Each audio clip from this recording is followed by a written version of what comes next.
குறைபாடு இல்லாமல் சீரழித்து ஒரு போட்டிகளை கொடுத்து மாதக்கணக்காக அலைஞ்சு நம்ம இது பண்ணுறோம். போட்டிக்கு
தேனி மாவட்டம் ஆண்டிப்பட்டி பேரூராட்சி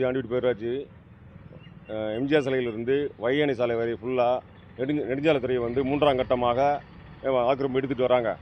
இதில் வந்து பாரபட்சம் செய்து கொண்டு அதாவது ஒரு சில இடத்துல எடுக்காமல் போயிட்டுருக்காங்க. இதை வந்து நம்ம பல முறை வந்து கோரிக்கை வச்சேன், நெடுஞ்சாலைத்துறைக்கு வச்சேன், பேரூராட்சி வச்சுருக்கேன். இந்த மாதிரி வந்து மாணவ மாணவிகள் வந்து நடந்து போகிறதுக்கு ஸ்கூலுக்கு போகும்போது நம்ம ரொம்ப பாதிக்குது.